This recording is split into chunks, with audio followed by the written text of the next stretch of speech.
यह कहानी भारत के पराक्रमी राजा छत्रपति शिवाजी महाराज और एक महान संत तुकाराम जी के जीवन से प्रेरित है।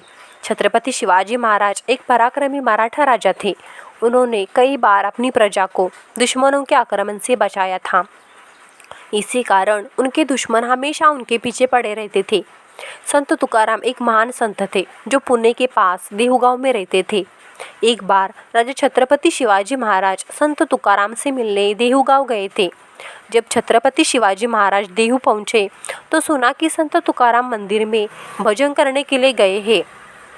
छत्रपति शिवाजी महाराज भी मंदिर की तरफ चले गए। उन्होंने देखा कि मंदिर में संत तुकाराम उनके साथियों के साथ भगवान श्री विट्ठल का भजन करने में पूरी तरह से खो गए थे।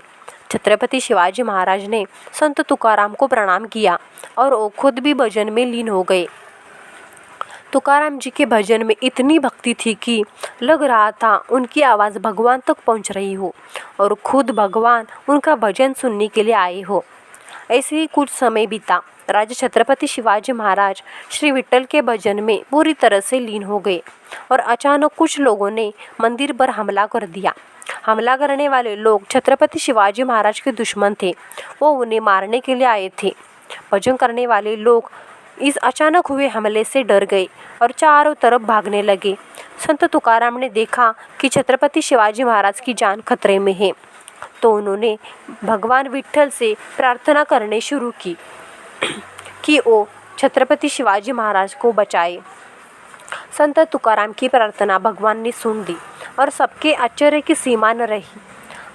हमला करने आए लोगों को हर तरफ सिर्फ छत्रपति शिवाजी महाराज ही दिखने लगे। चारों तरफ सिर्फ शिवाजी महाराज दिखने से हमलावर अचंभित हो गए। उनके हाथों से शस्त्र नीचे गिर गए और वो डर के मारे कांपने लगे। उनको पता ही नहीं चला कि असली छत्रपति शिवाजी महाराज कहाँ है और वापस लौट गए। इस तरह उस महान संत ने अपने भक्ति के आश्रय में आए राजा को खतरे से बचा लिया। दोस्तों, इस कहानी से हमने सीखा, जो संतों के विचारों से जुड़ जाते हैं उनकी रक्षा खुद भगवान कर लेते हैं। दोस्तों, ऐसी प्रेरणादायी कहानियाँ भारत के लोगों तक पहुँचाना हमारा चैनल का मकसद है।